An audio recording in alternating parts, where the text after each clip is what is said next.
Chicago Tonight, Black Voices is made possible in part by Fifth Third Bank and by the support of these donors.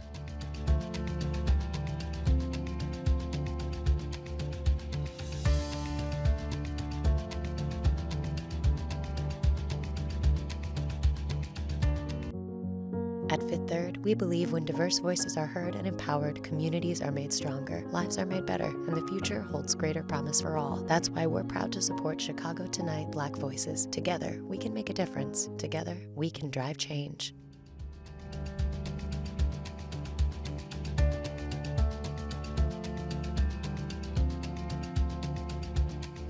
Good evening and welcome to Chicago Tonight Black Voices. I'm Brandis Friedman and thanks for sharing part of your weekend with us.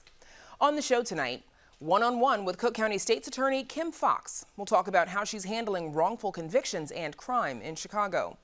Plus, relatives of Laquan McDonald speak out as the former officer convicted in his death gets out of prison after serving 3 years.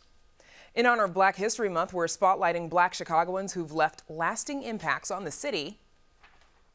This was more than a game. This was history. And the 1963 Loyola Ramblers are known for competing in the game of change. Now, a new documentary details what those players experienced while being Black in the 60s. First off tonight, sitting down with Cook County State's Attorney Kim Foxx to talk about everything from how to tackle crime in Chicago, the controversial release of former officer Jason Van Dyke, to her push on addressing wrongful convictions. And Cook County State's Attorney Kim Foxx joins us now. State's Attorney, welcome back and thank you for joining us. Of course, thank you for having me. So we know, as we've been reporting all week, that former Chicago police officer Jason Van Dyke was released from prison this week after serving just 39 months. Thursday, you tweeted, quote, "The sentence that was put down for Jason Van Dyke does not meet the crime. If there's an ability to do something about it on the federal level, then by all means, something should be done." Give us a sense what you mean by that. Do you believe Van Dyke should face federal charges for violating Laquan McDonald's civil rights? I certainly think that the 3.5 years that Jason Van Dyke served in prison did not meet the conviction that he had. Not only is he convicted of the murder of Laquan McDonald, but he has 16 individual counts of aggravated battery with a firearm, which carries 6 years each. And so certainly I don't believe justice was served in the sentence that he received. And I certainly believe at least, a review of federal civil rights charges is appropriate, and an announcement one way or the other should be coming forth. So earlier this week, your office, you also tossed out more convictions linked to disgraced Chicago Police Sergeant Ronald Watts. Now, Watts had admitted to extorting money from drug dealers and was frequently accused of planting evidence, fabricating charges. So far, your office has dismissed 134 convictions tied to Watts since 2016. 34 more cases are on track to be vacated within the next few weeks. Why has your office made these cases a priority? This is a matter of looking in the past and righting the wrongs so that we can do the work that we need to do now to keep our communities safe. I think we have to remember that the communities that are impacted by crime and violence, many of them have a very low threshold of trust with law enforcement, largely because of acts like this. And so people don't want to participate, don't want to help us because they believe that the system, because of the actions like corrupt officers like Watts, isn't fair. And so in order to rebuild that trust, we have to admit when we've made mistakes, right those wrongs, so that we can show that we are partners in this work, that no one is above the law, and that even those convictions that go back 20 years that were wrongfully gained will be righted. Once those additional 34 cases are dismissed, what's next? Are there more to be considered? There's an ongoing review. The way the process has worked is the exoneration project will bring us cases. We will do an individual review of those cases. It's my understanding that there is more cases coming. This is the latest batch that we have, but I anticipate that we'll be looking at these cases for years to come. Is it possible that any of the officers who served under Watts and are still working for the Chicago Police Department, that there will be any charges for them? Certainly at this point, we have to look at the statute of limitations of when these actions happen. Many of these cases happen more than a decade or so, and therefore our ability to hold them accountable is limited. What we can do is say that we're not going to call them as police officers in cases that we have pending because their credibility has been damaged. So switching over to the issue of, crime specifically in Chicago, there were 182 shootings and 48 homicides last month, according to data from the Chicago Police Department. We all know that we ended 2021 with nearly 800 homicides, the highest total since the 1990s. There's been some criticism for your office for not being tough enough on crime, and that is contributing to the escalation. How do you respond to those criticisms? Certainly I remind folks that our office gets involved once an arrest is made and someone is presented to us for prosecution. And so we have to make sure that, people are being arrested, that they are, brought to us for charges. And we have brought charges where appropriate. One of the things I'm most proud of is that we put every bit of data that we do on our website so that you can see what our approval rate is for cases that are brought to us. So, for example, for carjackings, which I know many of us are rightfully afraid of, we have an approval rate of charges of over 90%. When we look at shootings that are brought to us, we can track our approval rating. And so, I think we have to do everything that we can. It's all hands on deck. We have to be transparent about the work that we're doing, but this is a matter of making sure that we're putting our resources where they are most appropriate. And I can assure you the people of the Cook County State's Attorney's Office are doing that. So, of course, there's also been some discussion among leadership about letting people accused of violent crimes, releasing them from prison on electronic monitoring. It's been a point of contention. Mayor Lightfoot has asked Chief Judge Tim Evans and the courts to temporarily put a moratorium on that. Of course, the Chief Judge rejected that idea. What's your reaction to that whole debate? Certainly, I think we want to make sure that anybody who is released pre-trial, again, they have a presumption of innocence, but that they aren't a threat to public safety. And so whether they're out on bond with no conditions or they're on electronic monitoring, we want to make sure that we're monitoring that. But I do think that there are literally at this moment thousands of people who are out on bond or on some other condition who are not picking up new offenses, who are not causing harm to the community. And so I don't want us to distort those incidents when they occur, that they account for the whole. And so we have to be transparent. We have to have data that is accurate so that if there are tweaks that we need to make, we can make them. And I think part of this debate, a lot of it has been riddled with information that simply hasn't been accurate. You, Mayor Lightfoot, and Police Superintendent Brown, you all made a rare appearance together recently at a news conference announcing the charges in the shooting death of 8-year-old Melissa Ortega in Little Village. Why was it important for you all to appear together and appear united on that case?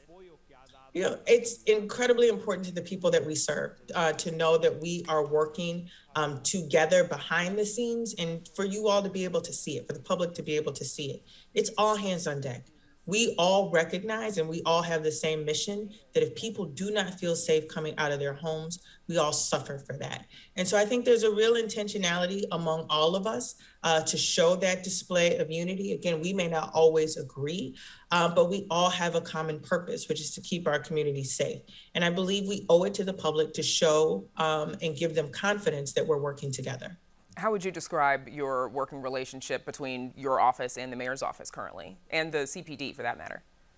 We're working together in earnest. We have now been having regular meetings, a regular cadence of meetings, exchanging ideas. We're talking about ways that we can collaborate on training to make sure that we're building the strongest cases possible. When there are issues that arise, the superintendent and the mayor don't have an issue with picking up the phone and giving me a call. And so I will say that we have a very healthy working relationship, again, guided by the mutual agreement that the interest of public safety for the people of Chicago and Cook County is paramount. So over the summer, your office was dealing with what was described as a whopping backlog of cases. Where are you now? And obviously that was due to the pandemic. So where are you now as far as catching up on all of those? I'm proud of the lawyers and administrators in my office who have been working diligently throughout the course of this pandemic. As the courts were slowing down, it didn't mean that our assistants weren't working very hard. And we have been able to chip away at the backlog. Certainly, we have a lot more work to do. But the numbers that we were able to resolve cases, the number of cases we were able to resolve, the number of convictions we were able to gather mirrored where we were in 2019 before the pandemic. And again, I cannot speak highly enough of the staff at the Cook County State's Attorney's Office, as well as the Chief Judge's Office, the Public Defender's Office, for coming together to ensure that the wheels of justice continue to turn. And I think it was late last year, you also brought in a number of new ASAs, Assistant State's Attorneys. I imagine, is that contributing to the workload, to helping eliminate that workload? Yeah, it is certainly contributing, but I will say that our office is suffering, much like most of the workforce, with the Great Resignation. And so while I'm very pleased that we were able to bring in, I believe, 112 new attorneys during the course of last year, we also lost just as many. This pandemic has been extraordinarily hard for the people who do this work under the conditions of working from home with children, with loss, with illness. It's been incredibly difficult. So, which is why the yeoman's work that they've been able to do with all of those challenges where we haven't been fully staffed, to be able to get the output that they've done has been truly incredible. Okay, we'll have to leave it there. Best of luck to you and your staff. State's Attorney Kim Foxx, thanks for joining us. Thank you. And as we just heard, former Chicago police officer Jason Van Dyke was released from prison this week. Van Dyke was convicted in 2018 for the murder of teenager Laquan McDonald. He served half of his 81-month sentence behind bars. Some of McDonald's family, activists, and elected officials are now calling for federal civil rights charges against him. That includes McDonald's grandmother, Tracy Hunter.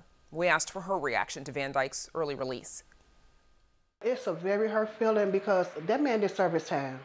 He did not serve his time. You don't know the pain that I have to live with every day, not seeing my grandson, not hearing his voice, not talking to him. The reason why I'm fighting is because I want my voice to be heard. I want all other mothers and grandmothers' voice to be heard that didn't get a chance to get justice for their grandkids or for their kids. All of that said, Pastor Marvin Hunter, Laquan McDonald's great-uncle, however, does not think federal charges are the right answer. The time and the place to fight this matter is in the courts and in Springfield, where the laws that govern it is at. Okay, and I think that that's what needs to happen for us. Listen, if Jason Van Dyke gets 1,000 years, it will not stop me as a black man from being mistreated by police officers that have biases against me because of the color of my skin. In order to change that, I must change the laws that embolden him to be able to do that. And for more on Van Dyke's release, please visit our website. Up next, the story of the 1963 Loyola Ramblers, featured in a new documentary.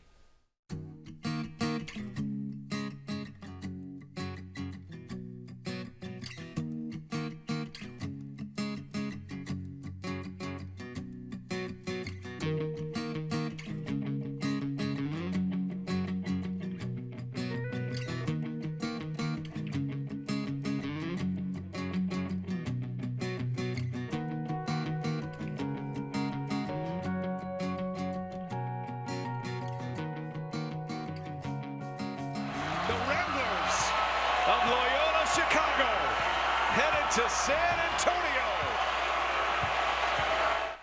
You remember that?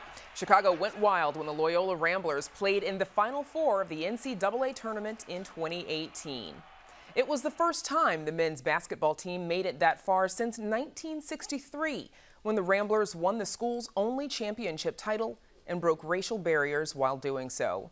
The four starting black players of the 63 Ramblers, Jerry Harkness, Les Hunter, Ron Miller, and Vic Rouse, made sports history when they played the all-white Mississippi State Bulldogs in the second round of the tournament. Mississippi State went against the governor's orders to not cross state lines and play an integrated team. That game is now known as the Game of Change. But the 63 season was groundbreaking for many reasons, as shown in the new documentary, The Loyola Project. My name is Lucas Williamson. I was a freshman in 2018 when the Loyola Ramblers made it to the Final Four.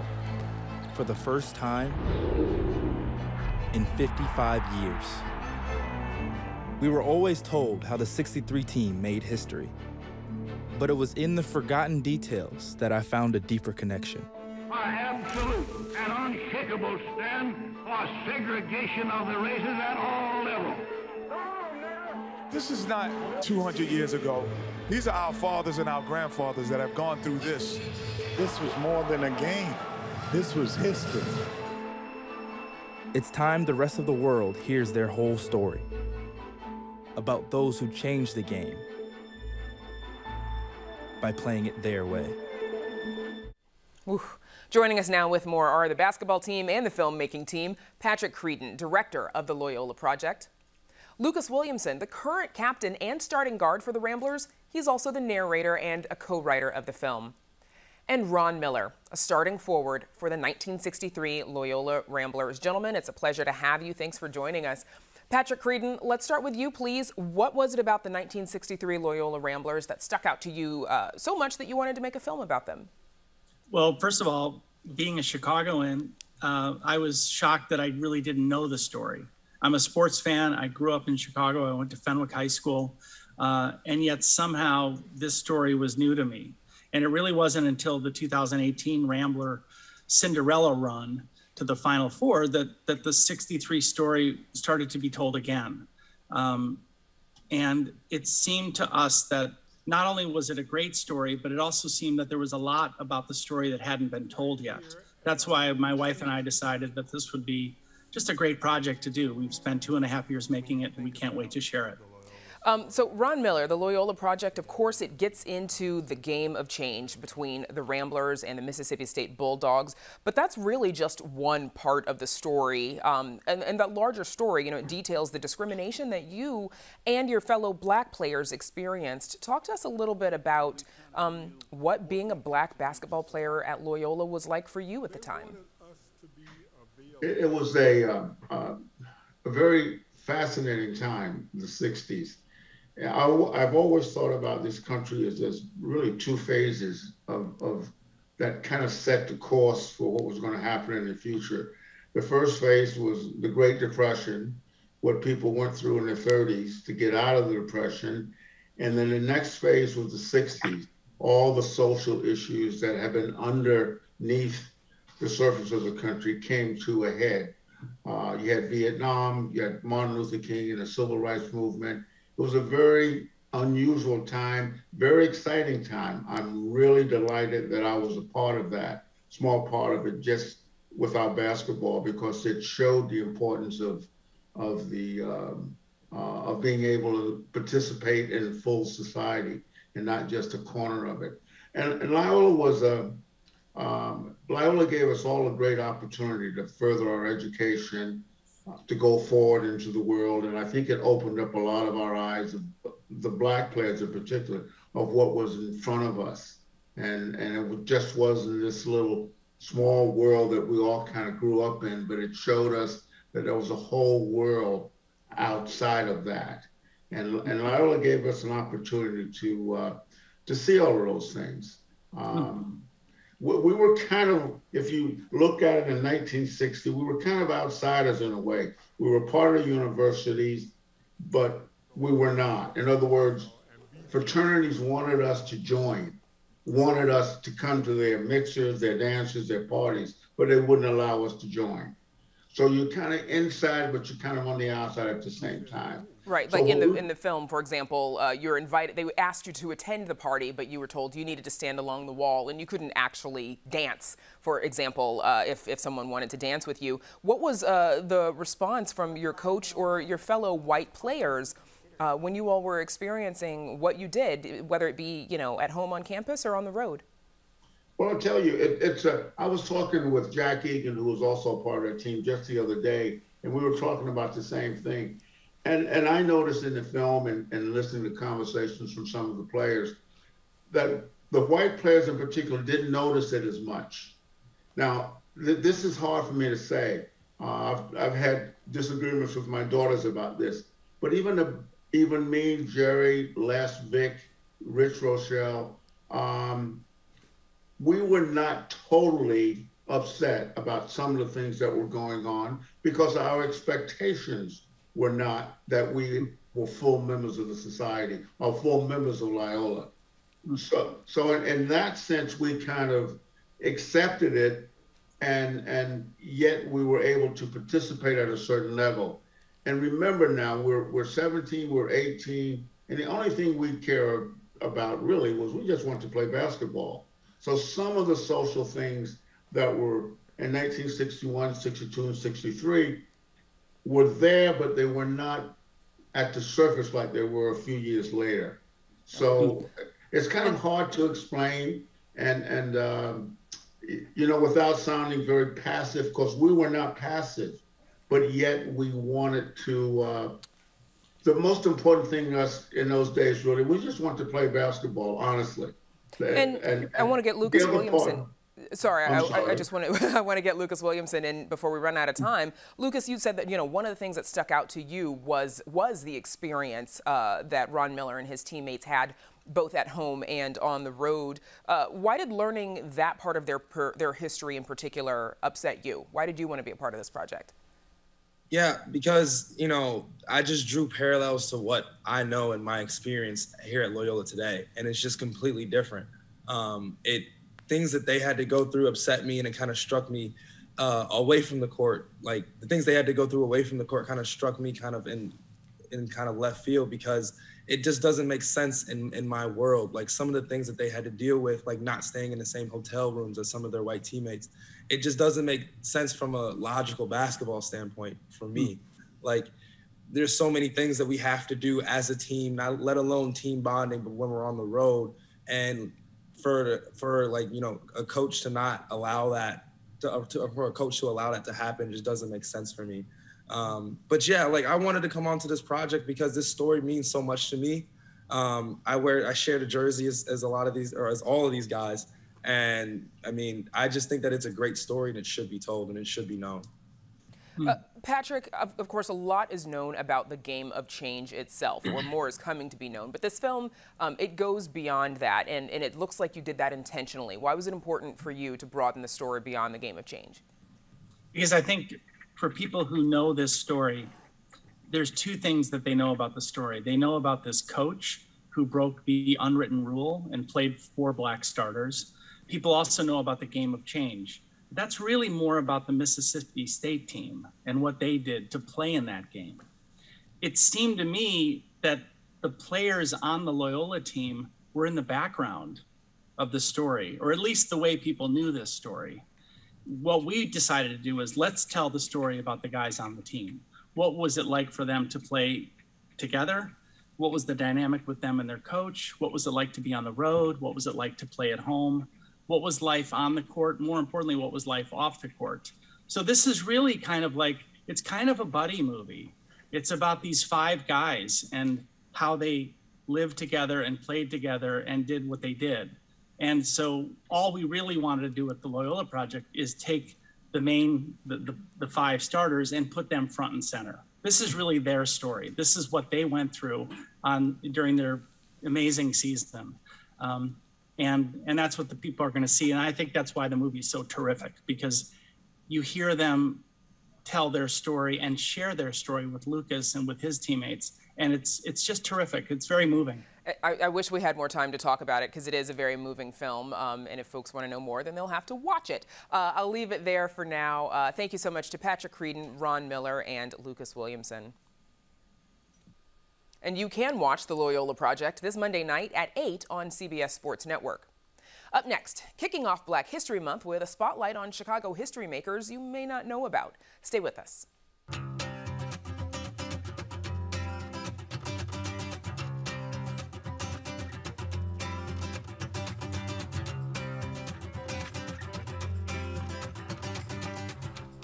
February is Black History Month, and to celebrate, we'll be spotlighting a Chicago Black history maker every week. This week's history maker is nationally recognized architect Wendell Campbell. He was born in 1927 in East Chicago, Indiana, and moved to Chicago later in life. Campbell launched his own architecture firm in 1966, Wendell Campbell Associates. He was also a founder of the National Organization of Minority Architects. We teamed up with Chicago's urban historian Sherman Dilla Thomas to learn more about Campbell and his legacy in the city. Wendell Campbell is a part of what Chicagoans of a certain time period called the Campbell Kids. It was a group of family members out of East Chicago, Indiana, that go on to do amazing things for not only Chicago, but for the United States. His sister is the first African-American woman to have an academic endowment at Michigan State. But to Chicago, Wendell Campbell designs the DuSable Museum expansion, the Harold Washington wing. He's also one of the designers of the McCormick Place expansion wing. He becomes an architect because he got a scholarship from ComEd, which is a dope Chicago company. In addition to being a dope urban historian, Dilla also works for ComEd. Wendell Campbell died in 2008. He was 81 years old. And that's our show for this weekend. Be sure to check out our website, WTTW.com/news, for the very latest from WTTW News, including details into which summer festivals are returning to Chicago after a pandemic-induced hiatus. And if you're watching us on Saturday night, know that you can also catch Black Voices and Latino Voices on Sundays beginning at 10 p.m. And join me and Paris Schutz next week at 7 on Chicago Tonight. Now, for all of us here at Chicago Tonight Black Voices, I'm Brandis Friedman. Thanks for sharing part of your weekend with us. Stay healthy and safe, and have a good night.